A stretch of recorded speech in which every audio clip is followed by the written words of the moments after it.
Hello dear friends, അസ്സലാമു അലൈക്കും, welcome back. അപ്പോൾ ഞാൻ ഇതാ കുറേ നാളുകൾക്ക് ശേഷം ഒരു കുക്കിംഗ് വീഡിയോ ആയിട്ടാണ് വന്നിട്ടുള്ളത്.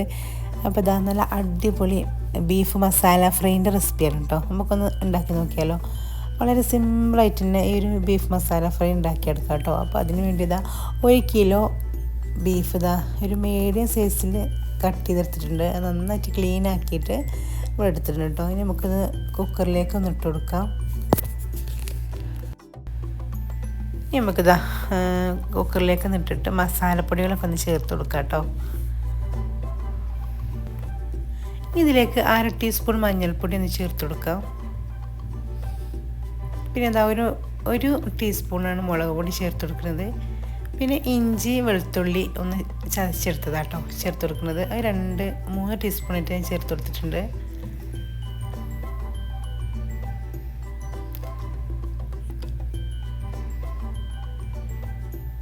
ഇനി ഇതാ കുറച്ച് കറിവേപ്പില കൂടി ചേർത്ത് കൊടുക്കാം കേട്ടോ. പിന്നെ പാകത്തിന് ഉപ്പ് കൂടി ചേർത്തിട്ട് നന്നായിട്ടൊന്ന് മിക്സ് ആക്കി എടുക്കാം.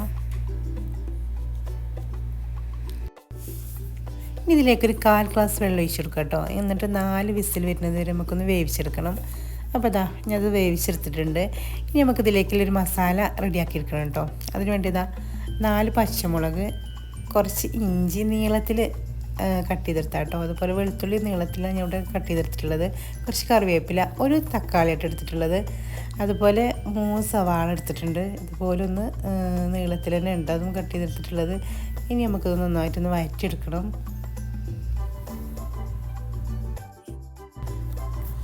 അപ്പോൾ അത് പാൻ ചൂടായിട്ടുണ്ട്. അതിലേക്ക് കുറച്ച് വെളിച്ചെണ്ണ ഒഴിച്ച് കൊടുത്തിട്ടുണ്ട് കേട്ടോ. അപ്പോൾ വെളിച്ചെണ്ണയിലാണ് തയ്യാറാക്കിയെടുക്കുന്നത്. കുറച്ച് കറിവേപ്പില ഒന്ന് ഇട്ട് കൊടുക്കാം. ഇനി അതിലേക്ക് ഇതാ നീളത്തിൽ കട്ട് ചെയ്തെടുത്ത ഇഞ്ചി വെളുത്തുള്ളി പച്ചമുളക് കേട്ടോ.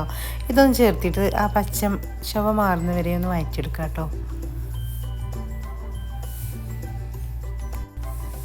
ഇനി നമുക്ക് സവാള കട്ട് ചെയ്തെടുത്തതൊന്ന് ചേർത്ത് കൊടുക്കാം കേട്ടോ. എന്നിട്ട് നന്നായിട്ട് ഇതൊന്ന് വഴറ്റിയെടുക്കണം.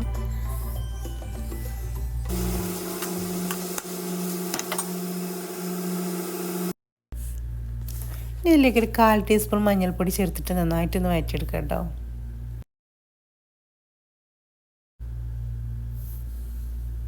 അപ്പോൾ ഒന്ന് കുറച്ച് നേരം മൂടി വെച്ചിട്ട് നമുക്ക് നന്നായിട്ടൊന്ന് സോഫ്റ്റ് ആക്കി എടുക്കാം. നമുക്കിതിലേക്ക് ഇതാ തക്കാളി ചേർത്ത് കൊടുക്കാം കേട്ടോ. ഒരു ചെറിയൊരു തക്കാളിയുള്ളൂ എടുത്തിട്ടുള്ളത്. അപ്പോൾ അത് അതുപോലെ ഒന്ന് കട്ട് ചെയ്തെടുത്തിട്ടുണ്ട്. ഇനി നമുക്കതുകൂടി ചേർത്തിട്ട് നന്നായിട്ടൊന്ന് വേവിച്ചെടുക്കണം. ഇനി ഇതിലേക്ക് കുറച്ച് മസാലപ്പൊടി ചേർത്ത് കൊടുക്കാം കേട്ടോ. 1/2 ടീസ്പൂൺ മുളക് പൊടി, 1/2 ടീസ്പൂൺ മഞ്ഞൾപ്പൊടി, 1/2 teaspoon garam masala, 2 table spoon മല്ലിപ്പൊടി കേട്ടോ. ഇത് ചേർത്തിട്ട് നന്നായിട്ടൊന്ന് വഴറ്റിയെടുക്കാം. അപ്പോൾ ഇതാ നമ്മുടെ മസാല ഇവിടെ റെഡി ആയിട്ടുണ്ട്. ഇനി നമുക്കിതിലേക്ക് ബീഫ് ചേർത്ത് കൊടുക്കാം കേട്ടോ. അപ്പോൾ ബീഫ് ഇതാ വെന്തിട്ട് നല്ല റെഡി ആയിട്ടുണ്ട്. അപ്പോൾ ഈ ഒരു ചാറോട് കൂടി നമുക്കിതാ ഈ മസാലയിലേക്കൊന്ന് ബീഫ് ചേർത്ത് കൊടുക്കാം കേട്ടോ. അപ്പോൾ ഇതാ ബീഫ് ഫുള്ളായിട്ട് ആ ഒരു ചാറോട് കൂടി തന്നെ നമ്മൾ ചേർത്ത് കൊടുത്തിട്ടുണ്ട്. ഇനി നന്നായിട്ടൊന്ന് വറ്റിച്ചെടുക്കണം.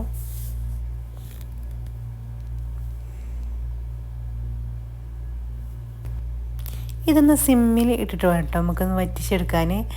അപ്പോഴേക്കും ഇതാ മസാലയും ബീഫൊക്കെ നന്നായിട്ട് പിടിച്ച് നല്ല അടിപൊളിയായിട്ടുണ്ടാവും കേട്ടോ. അപ്പോൾ ഇതാ സിമ്മിലിട്ട് നമുക്കിതൊന്ന് ഒന്ന് വറ്റിച്ചെടുക്കാം.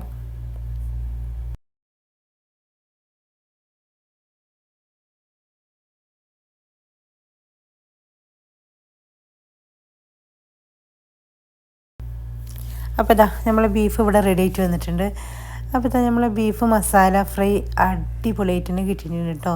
നല്ല സൂപ്പറായിട്ട് വന്നിട്ടുണ്ട്. ആ മസാല ഒക്കെ പിടിച്ച് ബീഫിൽ അടിപൊളിയായിട്ട് തന്നെ വന്നിട്ടുണ്ട്. അപ്പോൾ ഇതുപോലെ ഒന്ന് ഉണ്ടാക്കി നോക്കുന്നുണ്ട് കേട്ടോ. നല്ല അടിപൊളിയായിട്ടുള്ള ബീഫ് മസാല ഫ്രൈ ആണ്.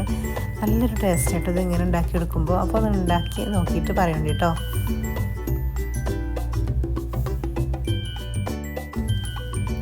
അപ്പോൾ ഈ ഒരു വീഡിയോ ഇഷ്ടപ്പെട്ടാലും ഒന്ന് ലൈക്ക് ചെയ്യുക, അതുപോലെ കമൻറ്റ് ചെയ്യുക കേട്ടോ.